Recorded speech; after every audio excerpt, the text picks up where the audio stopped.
Welcome back to American Donald Kent. How are we doing, guys? I thought today I would like to do a little review on comparing my upcoming graphic novel to The Boys. So I've been putting out a couple videos here and there on the topic, and I thought what I would do is answer some questions. A couple people have been curious, I would share a plot point or a plot device, and then I would hear, oh, well, they use that in The Boys. And then I kind of, go, all right. There's certain plot points that are just ubiquitous or very common. Hey, Crusader 21, thanks for joining, and please share the link if you will. And feel free to chat with me. Hey, imminent rain is here. It is a party now, my man. Hail's so hard, my brother. So, as mentioned, people are asking me on Facebook. You can look up Donald Kent or Kent Art on Facebook. Find me over there. I'll see if I can maybe post the link somehow. And so I've been showing some of my graphic novel, Militiamen and MAGA Force. I'm going to be going over some of the character designs in here and comparing the plot points and the concepts, etc. But before I begin, I want to kind of talk a little bit about The Boys. So I just recently had the opportunity to look at the series of The Boys. I believe it's written by Garth Ennis. This came out at a time when comics was kind of going through a phase of gritty realism, dark sexual stuff, and just rated R, and like pushing the envelope, and how nasty can we be.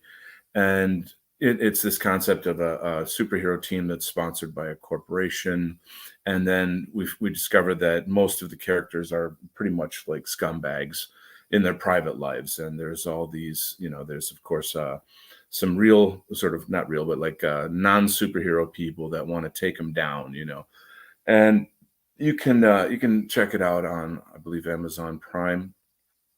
I want to like the series. I went into it thinking, I really like the Homelander memes, and I thought, I want to like this, So I kind of went into it like that. And then the person who shared the show with me, I said, my only thing that I don't like is like inappropriate sexual material that I just feel is like cringe, tacky, offensive, degenerate, gross, unnecessary, immature. These are, I hate degeneracy in any form of entertainment or art. So let's define that. So, the story starts off where one of the characters is new to the team, and then another character is like, oh well, you have to do sexual favors in order to be on the team. And I can see how, like, okay, that's a semi-realistic plot, in Hollywood and this sorts of things. Okay, fine. But then, things like, a character whose penis attacks people is it's just like, what are we, 12 years old here? Is this some kind of lunchroom gag that we're all supposed to I'm so edgy because I made a penis joke. Uh, Just don't at me with that shit. I fucking hate that garbage. And this is just filled with garbage like that. There's all kinds of themes and such. And then towards the end, there's a character. He's kind of like supposedly the Captain American character. Forget his name, Patriot Boy or something like that. And anyway, he's getting killed by a group of these people, and sure enough, the black character has to say to him, we're just trying to get rid of you racists, or something like, you racists just don't go away. And it's, there's never a time or a place where there's not some anti-white shit that has to be integrated and woven into the themes. So one of the Maeve characters, she's like, oh, she's making strides for lesbian women and blah blah blah and all this shit. Like, I'm so fucking oversaturated with this leftist woke agenda shit.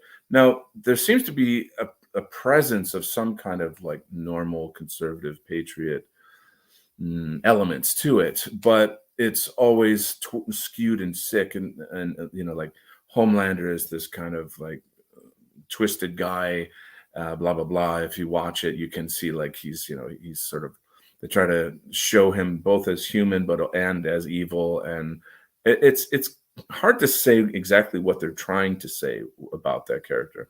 I'm open to anybody's comments on it as well.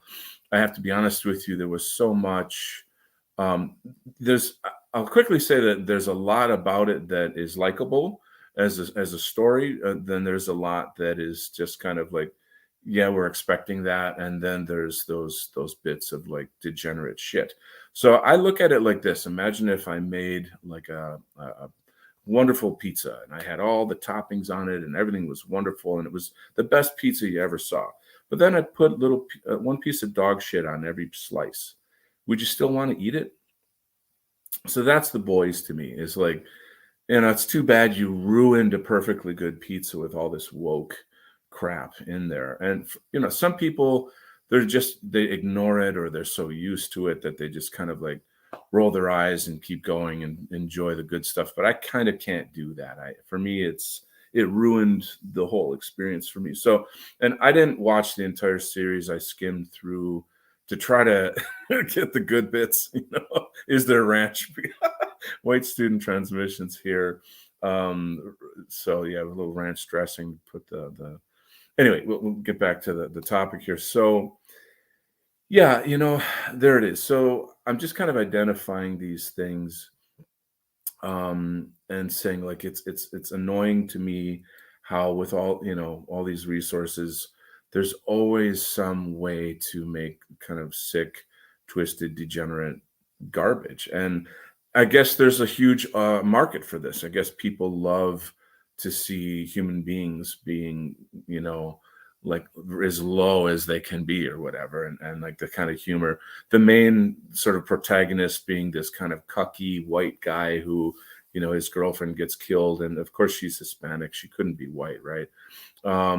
And, he's on a mission or something, but he lacks courage throughout the whole thing. And it's like, is that supposed to be like the comic book nerd that buys this book? Is that the idea here? Are you trying to tell us that we're just these like, like spineless dweeby white guys out there? Is that, so there's so many subtexts and kind of somewhat subliminal messages that come through. Imminent Rain says, I think it's fitting if a villain is degenerate, though. So now that's in a normal world, right? A villain would be degenerate because being like that is evil, right? So that's what a villain would do. So that is a good segue, thank you, into MAGA Force. So I'm thinking of actually calling the graphic novel Militiaman. MAGA Force is the team that he's on. And on Facebook today, I read a lot of comments on, oh God, it's slipping my mind. It's one of the top comics news. Um, it'll come to me later. But anyway, a lot of people responded to my animation that I showed at the beginning of the show. They were super excited. And not everybody in the comics community, and this specific community is kind of a comics gate community, so they're a little more moderate to right leaning. And even these people were very critical in the way they're looking at it. Like, what are you saying here? Why is there like a kind of like a January 6th insurrectionist type thing? Straight out of the gate, people were saying, are there only white characters in this? And, that triggers me to use a leftist term, because I'm like, so why is it that white people can't have any space at all?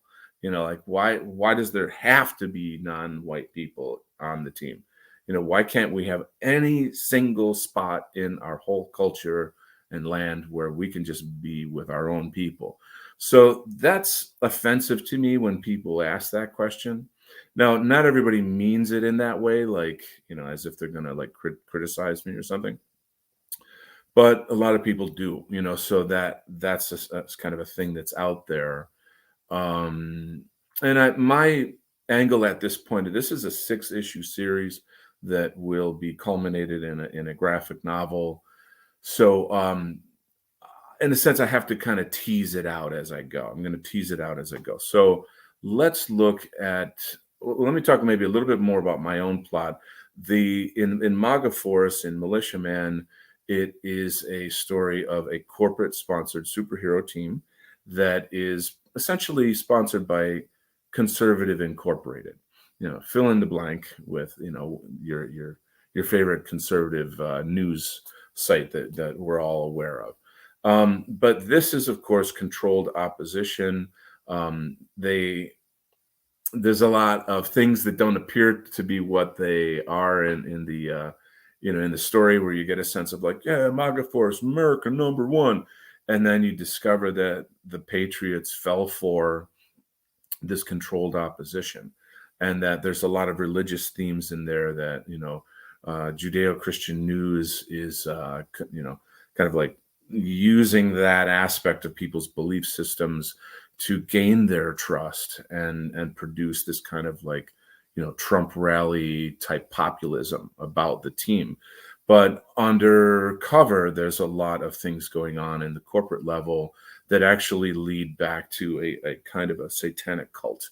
And so if you look closely at the image in the back here on the screen here, you kind of see the kind of demonic creature that they're fighting against. And there's all these kind of cult members that are essentially like NPCs, that follow this cult.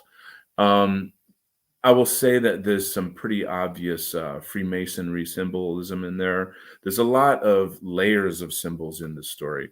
So let's look at some of the characters. Let me work the screen here. If anyone has any questions, you can pop on real quick with some questions in the chat while I noodle around here. Screen share. So the question of, are they all white characters? I thought that was an interesting thing to say. What I'm doing in this project is representing ideas that are not represented. If you look at the majority of stories that are out there in comics, news, rather media, TV, etc., it's kind of like the same people write them all.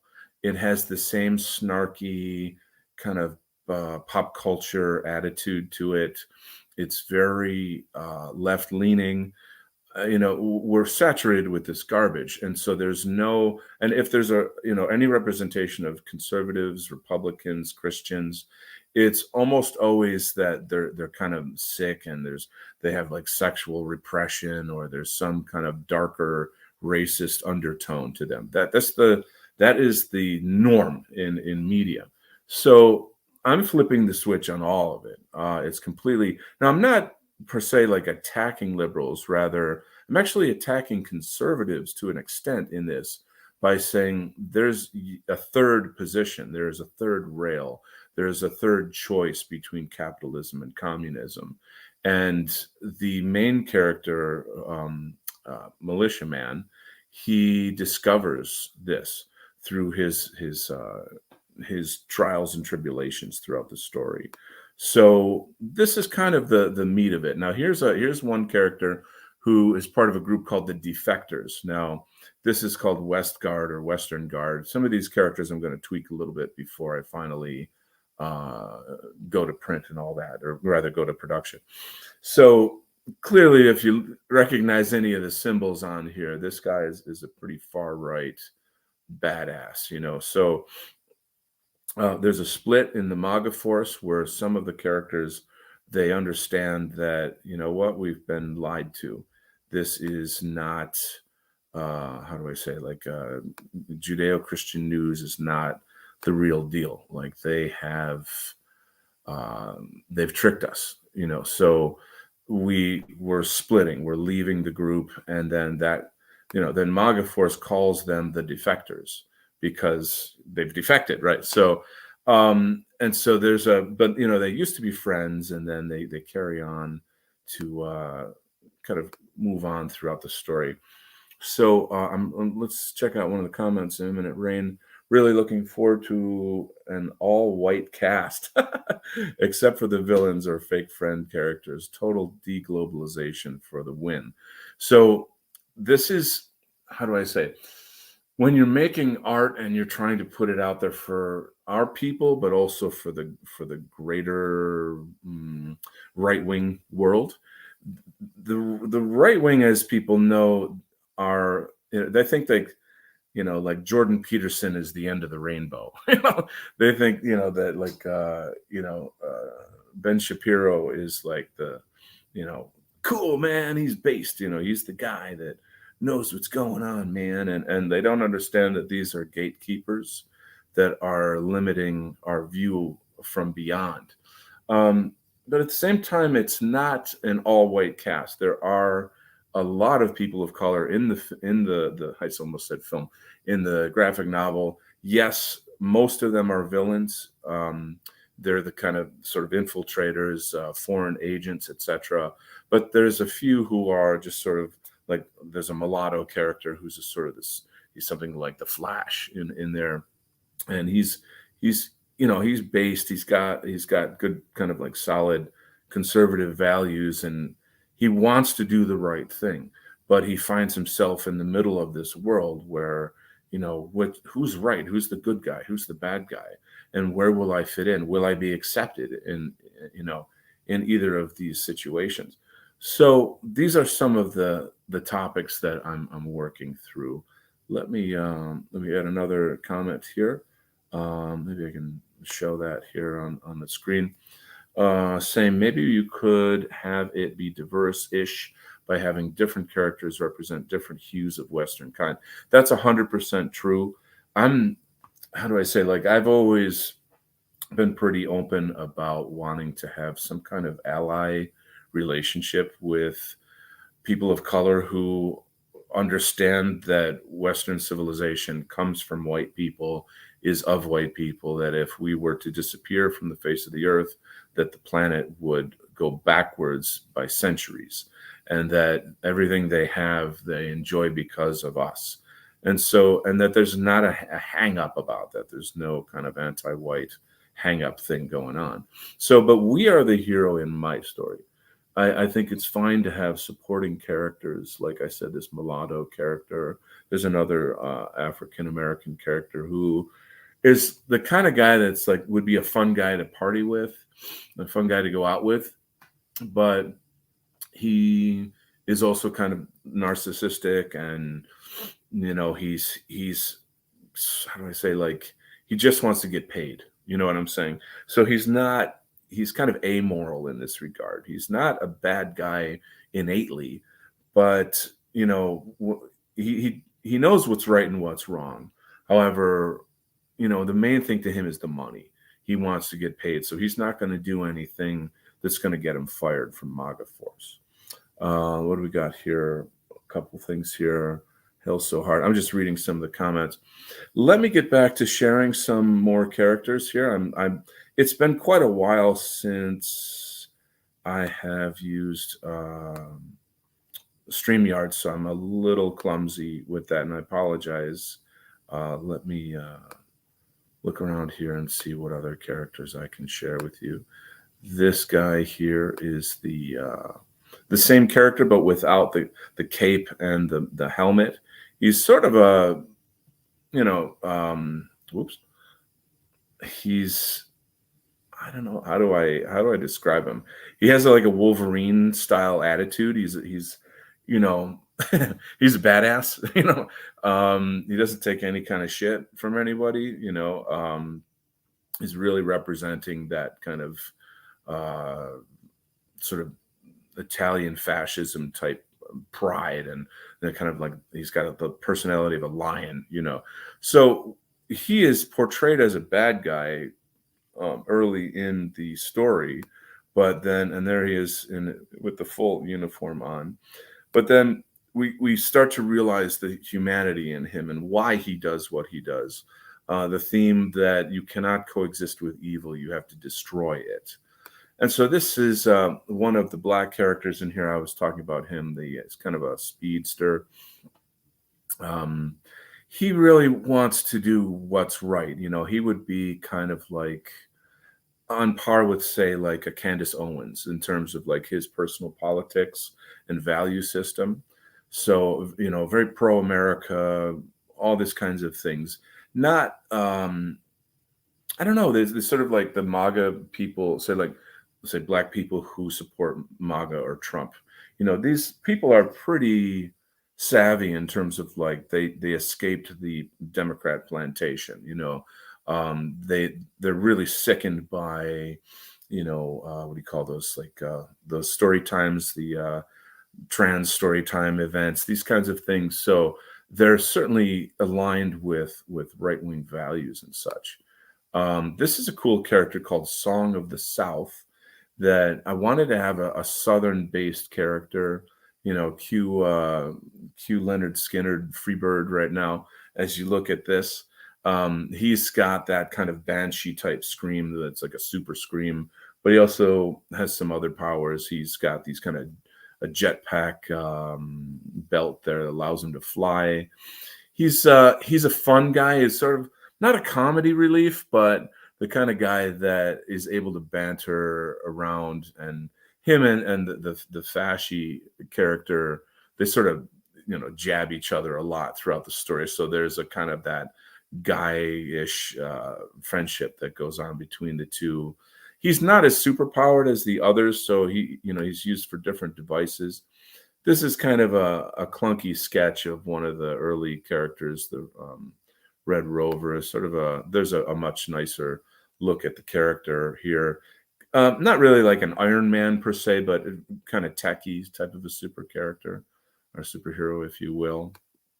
There's the what you call it, just the standard logo stuff that I'm working with.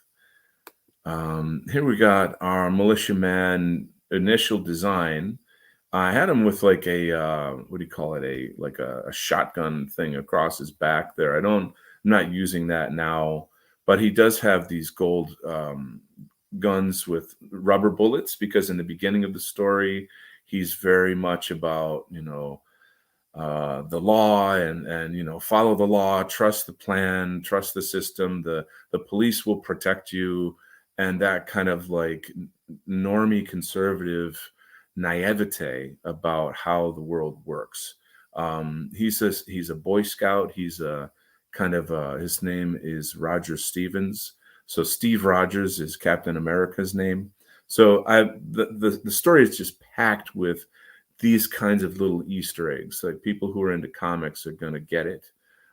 People who are into our politics are going to get it. There's stuff that will totally go over other people's heads because they don't know our politics per se. But and it's a little tricky to do these things because you don't want to hit it too much over the head.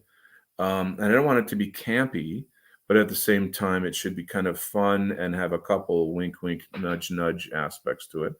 In the background here, you have this kind of elastic guy, elastic man. Flexo is that character's name. He's definitely a comedy relief character. Foreground, you have this guy called Everyman who has he's definitely a bigger, much bigger, muscly type guy, and he can duplicate himself into like a small army. Um, in the back, you can't see him all that well, but we've got our archer. Every classic superhero team, I think, needs an archer, and it's one of those topics where people are very like, "Oh, the archer," like, "Come on, what can you do with bows and arrows?" Well, that's fun. I mean, if you've ever really gotten into Hawkeye in the Marvel comics, there's actually quite a lot that can be done, and it's his personality type, I'd say, is more like get down to business. He's very like he's probably a retired Navy SEAL type guy. He likes to get in the action. He likes to get his hands dirty, and he's not afraid of going straight into battle. Here is a very recent piece that I just did. This is the one that it got some, I don't know what to say, like raised eyebrows, if you will, because I have this scene of these kind of like, people in a MAGA rally, and they've got tiki torches. There's a lot of symbols here. You've got the "Don't Tread on Me" flag, the Confederate flag, the MAGA hats, the people wearing crosses. Um, you got sort of a boogaloo boy in the front, and the tiki torches always represent a kind of fear, the sort of like the fear of like mobs and such. And this really touches a nerve with leftists or anti-whites who feel like, oh, watch out, the MAGA people are coming to get us, that kind of nonsense. Um, so it's intentional in that it's touching on these buttons, it's touching on these issues here. So we'll see how that plays out, though. In a sense, that's a kind of marketing, though. I've got a pagan character, a character called Jordmore, which is Danish for Earth Mother, and she does have some symbols on her clothing that you may have seen in other places. If we've got some pagans in our audience here, I feel that it's absolutely essential to represent this part of the spectrum of white identity, white history, white culture, etc.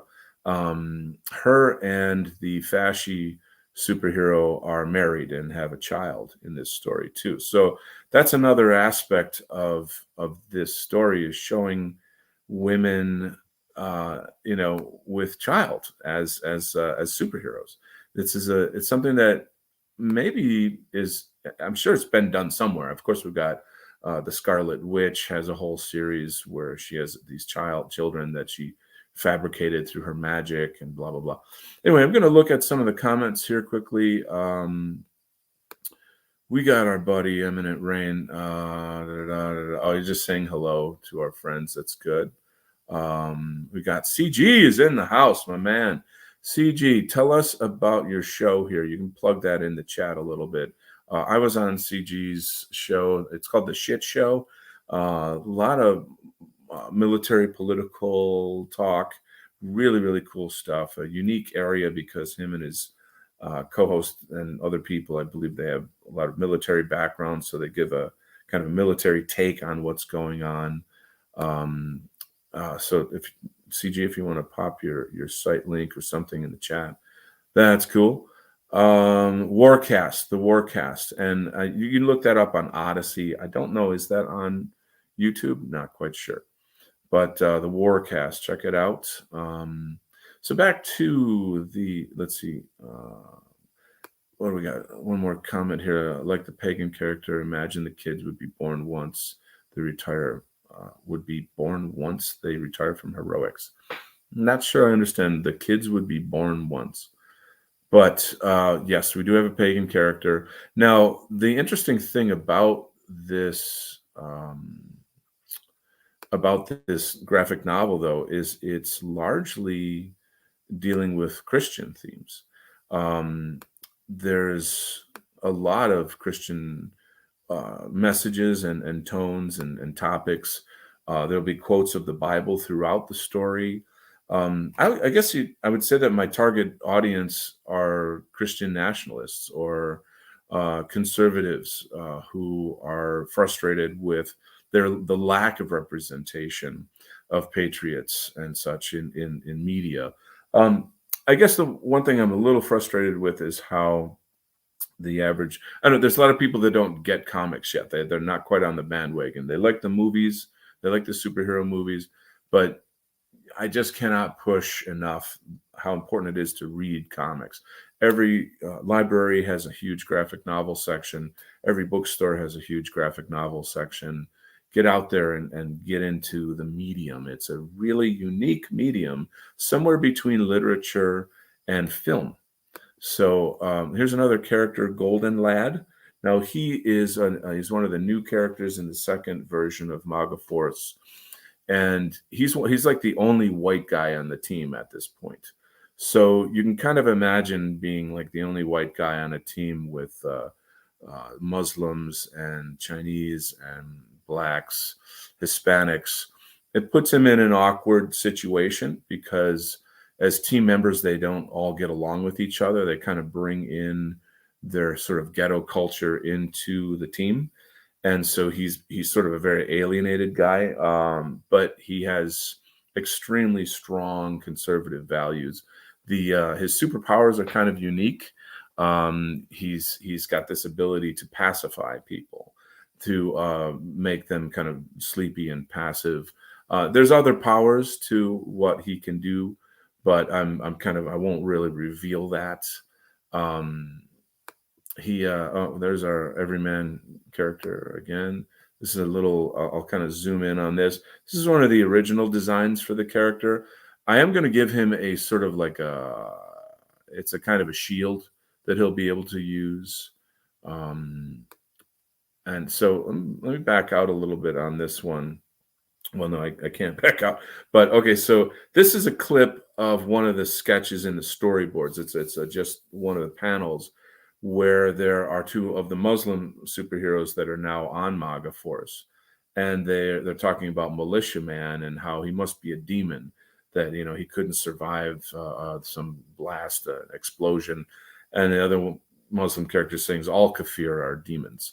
So these guys are they definitely have nefarious motives, and this again is something that you cannot show in mainstream media. You cannot reflect reality as it actually is in mainstream media, and so I do. And as silly and simple as that is, I'm gonna get in a lot of trouble for it. So like I know that, um, but I feel like art is not something that you don't ask for permission when you make art. You make it, you do it. You have to be free to reflect the reality as you see it, and these are very, very obvious realities. Here's another look at the Westgard character. I'm really like, to me, he's one of the greatest parts of the story. I'm really excited about his sort of friendship or what is it called, frenemy-ship, where he's friend and enemies with MAGA, Militia Man. It's got a lot of tension in it. Here again is his Pierce Arrow is this character here.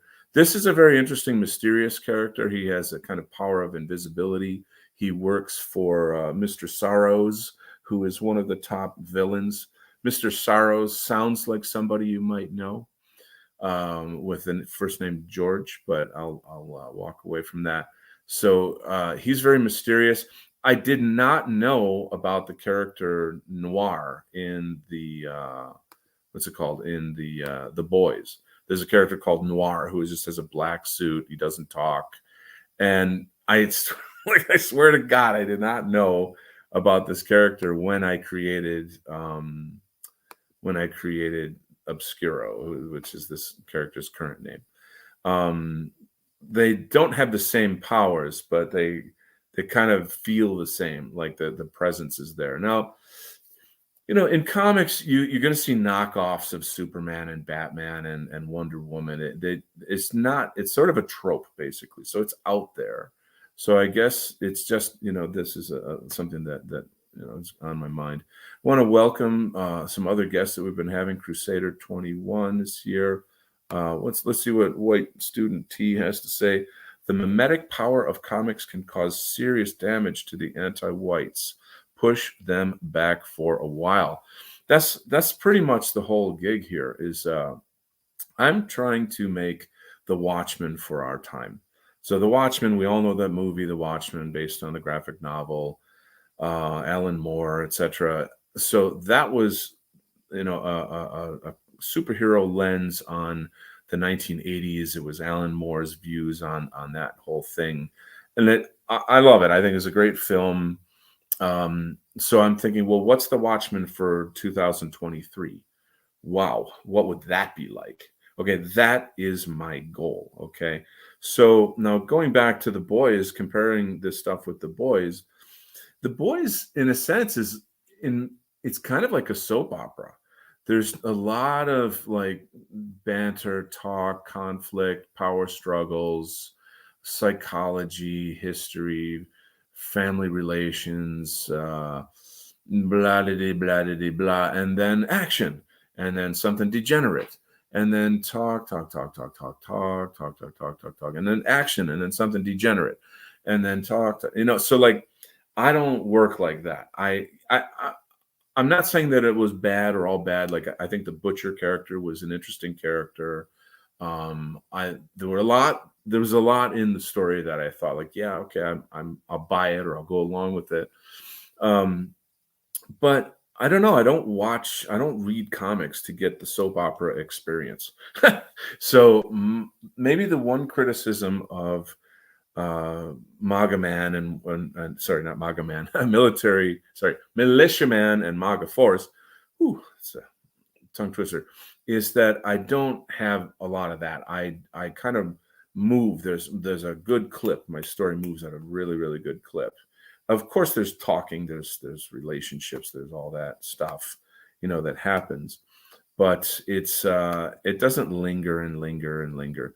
So here we have a character, the Rioteer. So he has the same powers as Everyman. This is a black character. He's got some nice dreads on in his hair there. You can see it's kind of like it's one of these like comic book technology things where he's got what do you call it? A shield that can turn on and off, like an energy shield. He's got like a nightstick that like a cop would have. And the Rioteer, his theme is crowd control. So he can duplicate himself. Only what he doesn't understand is that if he over duplicates himself, he loses control of all his versions of himself. Now, that's got a parallel to reality. When you have so many people in an environment, certain things tend to happen. I'll leave it at that. I think some of you know what I'm saying. But here's a character that in a sense, can't help his nature. I don't have any like animosity towards him. He just is what he is. I think it's an important and an interesting person to have in the story and to put into this world. This guy is, I would say, he's probably from like Yemen or somewhere in the Middle East. He's definitely a bad guy. But he's in MAGA force. He's kind of, there to represent the new face of the more diverse MAGA force. And his power is that he can explode. But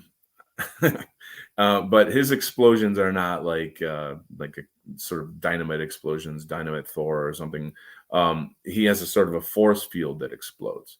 So he's always protected and he can impact things around him with that. So it's impervious is his name. So he's a pretty neat character, but definitely a slime ball.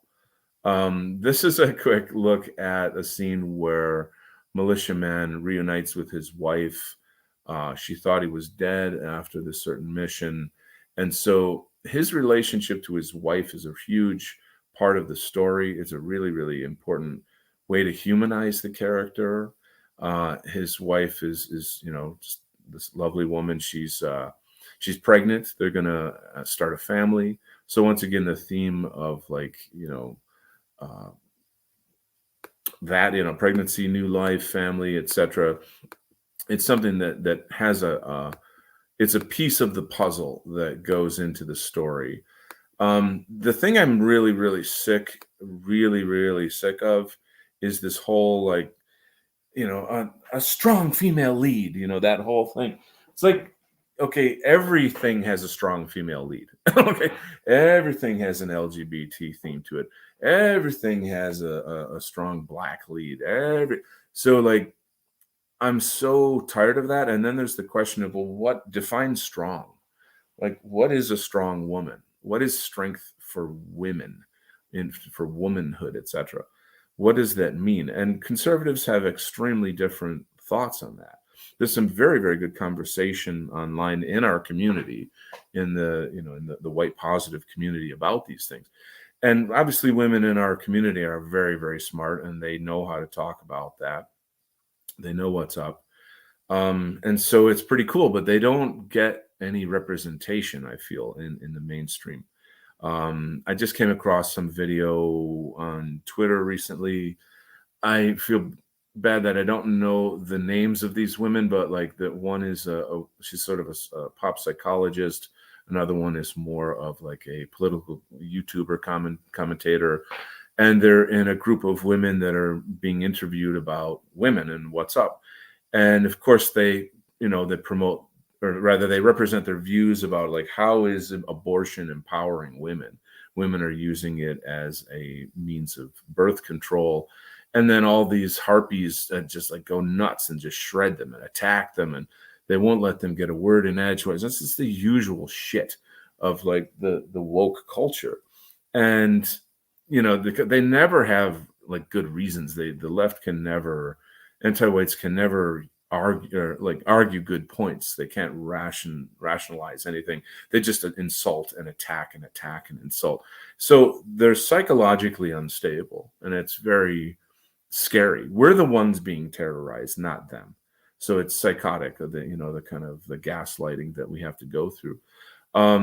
So one of this pagan character here, I'll quickly say, like, I don't really like the word pagan. I think that's has a certain lens to it, but at the same time, I don't know enough about folk religions, Germanic religions, to use the proper terms. And I'm not trying to authentically represent either Christianity or Odinism or Asatru.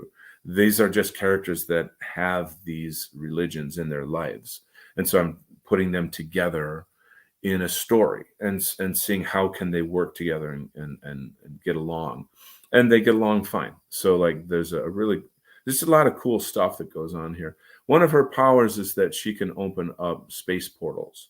So I've actually shared video of space portals on my Twitter if you kind of hunt around for that. But it's neat how she uses that. And it's a really good literary device in comics and the superhero genre to get people around, So like, hours later, our heroes show up on the scene, and the Avengers have the Quinjet, which is this really kick-ass kind of spaceship airplane that they use to travel to their adventures and such. But it's so much nicer when one of your characters can just open up a portal. Obviously, Doctor Strange does this. It's a really cool aspect.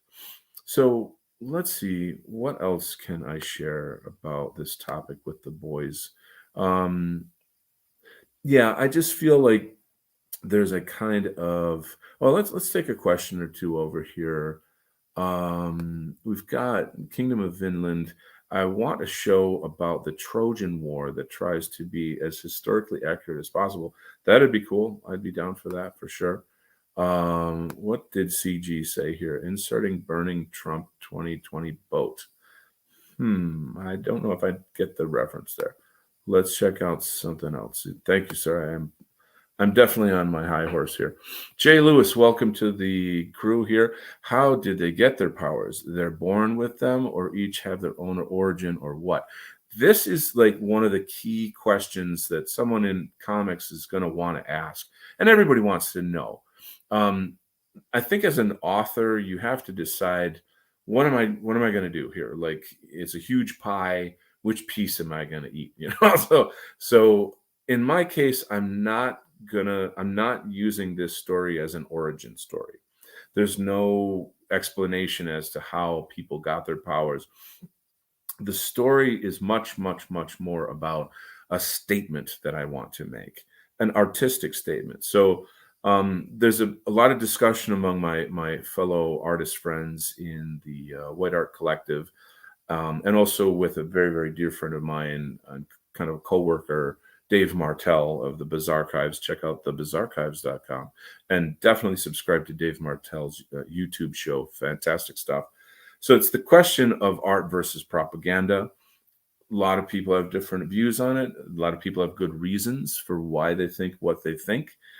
I always try to have my cake and eat it too. So I'm trying to find how can I make something highly artistic that is entertaining and pulls you into that reality, but also communicates, for lack of a better term, the propaganda or the ideas that we want to share. So, art is probably one of the most powerful ways of propagandizing ideas and the public, etc.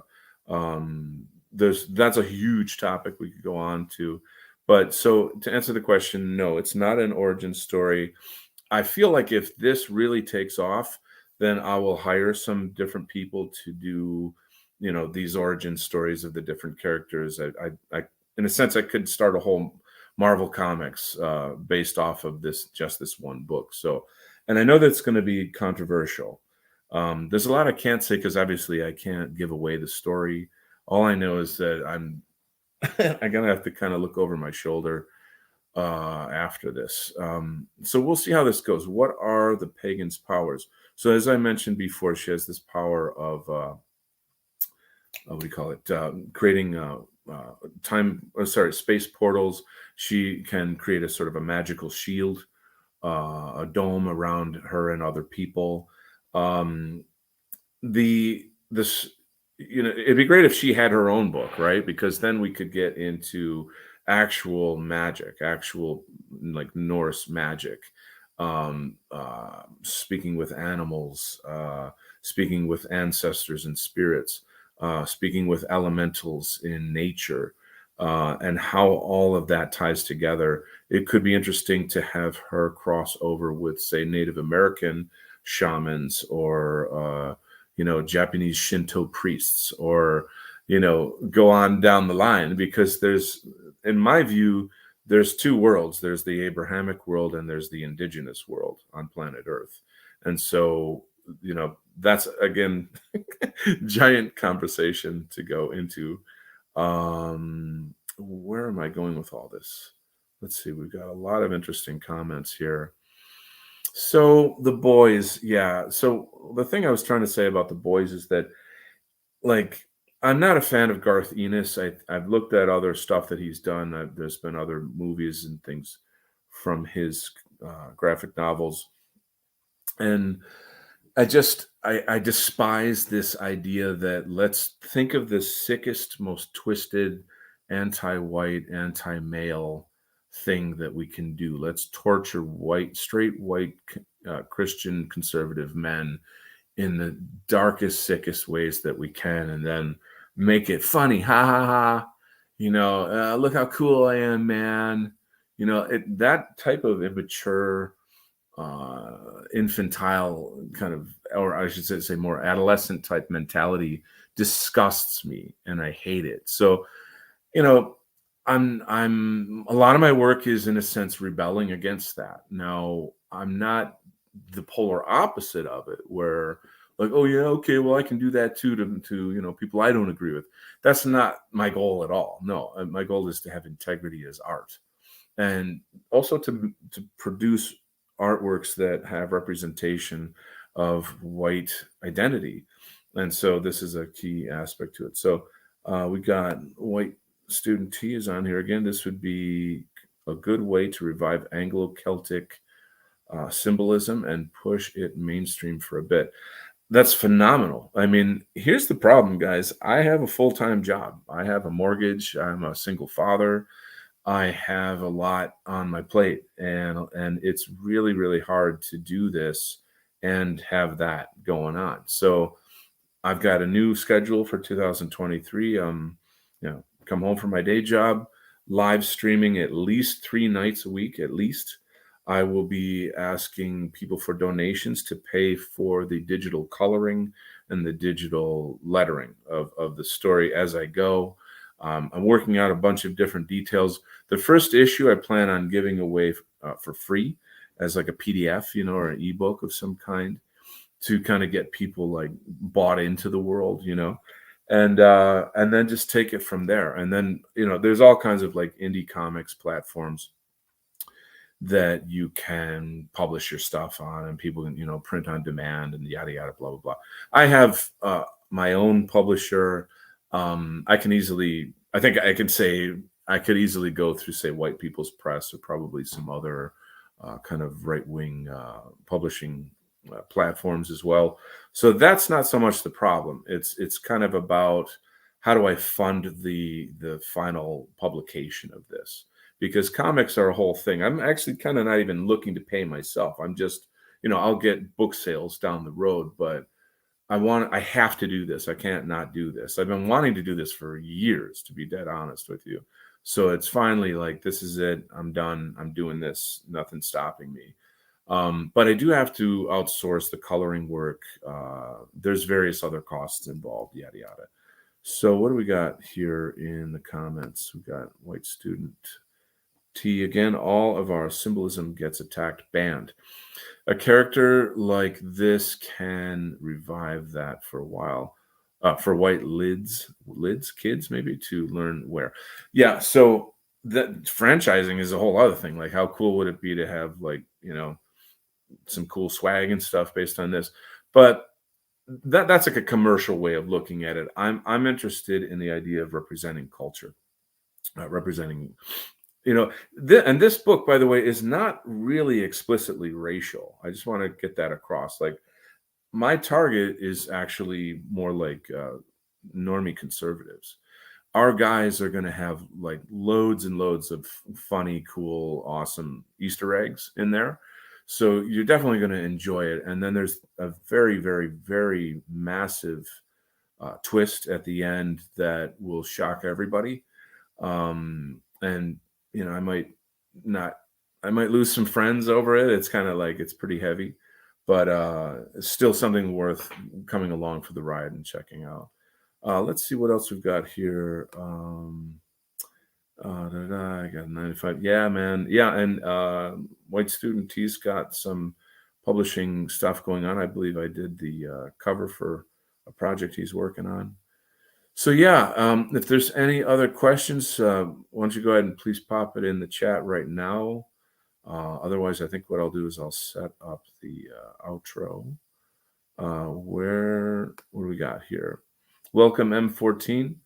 Will there be arcs, phases, i.e. Infinity Wars, the Secret Wars with Marvel? So this particular graphic novel is one full story arc. There's beginning, middle, and end. And then I could frankly do this for the rest of my life. Like, this could be like my Hellboy or my, my go-to theme, if you will, because there's just so much content there to work with, and it gives voice and platform to our ideas. And I'm very, very careful as to how I weave that into the sort of superhero genre. There's a side of it is like, okay, how much can I be sort of tongue in cheek, wink, wink, nudge, nudge, and how much is like, oh, you're hitting it on the nose too hard. Like, don't be too obvious, right? So that's a delicate balance. I want people to quote get it, and see the little things that are the symbolisms and the jokes, etc., in there. but at the same time, not in a tacky way, you know. So I hope that answers the question. Yeah, this is one full arc. I would love if, let's say, when this thing is done, that I've built up enough momentum, I've built up enough of a fan base where I can then go on and say, go down to say part time at my job and then do this part time. My goal is to be like a Graham Nolan or a John Della Rose or a Ethan Van Sciver. Those guys have their shit together, hardcore.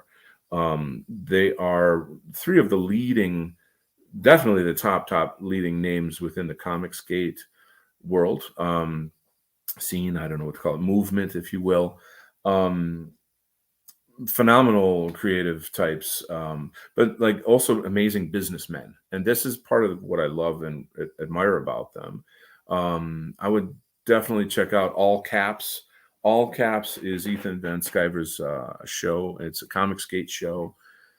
And you know, these guys are not, a lot of the creators in the Comicsgate world, they're really not political guys. They're just guys that don't want to hear any more shit about, you know, like LGBT, BLM, ABCD, FG, what have you, that we're tired of it, we don't like it, we don't identify with it, and we're just going to go out and make good comics. So other people in Comicsgate are more vocal and are more, you know, they get into some hot topics and some, you know, Chuck Dixon has got a lot of kind of like super patriot type stuff. I've thought about maybe taking this book to Vox Day. I think Vox Day is phenomenal. I think what he's producing in comics is, his business, his comics business is amazing. I would go and check out, you know, and pick up some of the books that they've got going on. I really, excuse me, I really want to make a note here that um, John Della Rose, who I worked with on his book, Dynamite Thor, he just put out a video about this concept called the Iron Age. And I chatted with him privately about it. It turns out that there's somebody else who came up with this concept. Excuse me, but the concept is to sort of create a movement that in comics that brings back beauty, that is, you know, like, you know, has a kind of a spiritual sort of quest to it, to like, you know, elevate comics to a higher level. And that resonates with me very, very much. You know, there's no like manifesto with Comicsgate. You know, we're all just kind of doing our own things, yada yada. I would say that, like, those guys don't know me so much. They will get to know me as time passes. Um, but it's all very cool, you know, just people getting along and being cool, being mature and being supportive and yada yada. So that was a long answer. I should learn to like shut up. No, I should learn to like tone it down. Let's see what else here. Yes, I do. I submitted a format expert this morning and should have it back this weekend. Fingers crossed. Yeah, so keep your eye out for White Student T. He's got some publications coming. Glad to have done the cover for you. I wish I had more time. I get so many people. Kai Moros just asked me to do another comic for him, and I mean, this is turning down paid work to do this. So, and it's Kai Moros. My God, if you don't know Kai Moros, for God's sake, please look him up. Kaimurros. He's like on the level of Jonathan Bowden. He's on the level with like you know, the great thinkers, the great lecturers of Europe and Western kind. Very amazing, and also a lovely human being and a dear friend. So it was agonizing for me to say no to him. I'm thinking what I should probably do is maybe do a whole show just on the comics that I did for him. But I had to kind of say no because I got to do this. And he was very supportive. He's like, look, you've got a vision, stick to it, make it happen. God bless you. So, so there it is. So let's move on here. Welcome, Crusader 21. I think I already welcomed you, but welcome again. Where will we be able to buy this when it's ready? So a lot of this is me figuring it out as I go. I have a lot of people I've worked with, and I've been involved in these kinds of things where So like, for example, kent-art.weebly.com is my new website. I'll have a link there for print on demand comics. You just, click a Rooney, buy a copy, have it shipped to you. You can have like an e-version or a print version. I'm going to sell each of the comics as I produce them, and then I'm going to collate them together into a graphic novel. Probably have some hardcover versions of it. Um, I have a lot to learn from people like John Della Rose about the rewards that I can give people. So, like, for example, when people donate to the production, they kind of go on a list, and then they're going to get something like a T-shirt or a mug. Depending on how much they donate, they could get original art from the book. But primarily, I'll have my website as the main hub where you can buy the comics. However, I will have it in other locations as well. I should be able to get it on Amazon. I would ultimately, I want it in comic book shops across New York, sorry, New York, across North America. So like that's the ultimate goal, Let's see what else is going on here. We got Kingdom of Vinland. Will the pagan character be blonde or redhead? She's blonde. As I said before, I'm quite excited for this. She's blonde and she has Hyrith eyes. So if you know Hyrith from White Art Collective, that's a bit of a inspiration there for that. And each character has, so like Norm Apollo is kind of the inspiration for the Fasci character. If you ever seen Norm Apollo, he does a show on like Conan comics and cool stuff now. I interviewed him on Imperium Art. You can look through this YouTube for the Norm Apollo interview, and you'll be like, "Oh, that's him!" You'll see that. There's, let's say, I would say, Militiaman. If he could be like Chris Pratt. If I made this into a film, I'd say like maybe Chris Pratt would be a good character. We got Nullis. My brother Nullis is here. All right. So it's never complete unless Nullis is in the chat. So thank you so much for coming, my brother. So yeah, I am gonna do at least 3 streams a week. I'm just kind of getting off of the family vacation guests, blah blah blah time of year, and once everybody has left my house and gone home, I'll be able to like hunker down and get into a nice hardcore schedule. And what I'm going to want to do is have people like Nullis on to just chit chat with me, and or Imminent Rain can come on, or anybody from the White Art Collective. A lot of cool folks out there that are, and obviously people in the Comicsgate community can come on. I know that I am definitely on the edgy side. I'm definitely a bit far right for a lot of those guys. But that doesn't mean we can't be friends. It's like, oh yeah, remember that when we used to be friends and didn't care about each other. So the door's open for these guys as well. But we're looking at the whole of 2023. This is the new direction I'm going in. So with all that, I would really like to have a cool close out of the show, but I'm still a little rusty with the system here. So I think what I'll do is say thank you guys so much for coming. There's going to be more to come. We got a little comment here. DK, this is so awesome that you can make comics plus do good for our white community. Plus working with Kai is impressive. Yeah. I've actually said to him, like, maybe I could combine my characters with your world, Kai Moros. How sick would that be? So, because his story takes place in the UK, and it's primarily about how the Muslims are taking over the United Kingdom. And so my head has been like turning and turning about how I would like to have some superheroes go over there and kick some ass.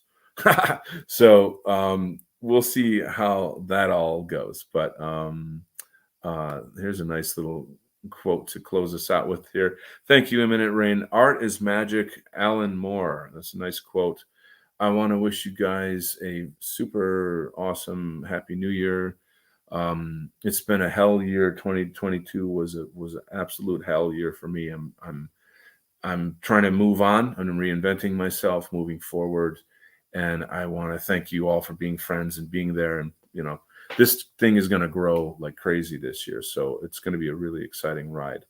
Thanks again for coming. Please share, like, subscribe, kent-art.weebly.com. And we'll see you on the internets.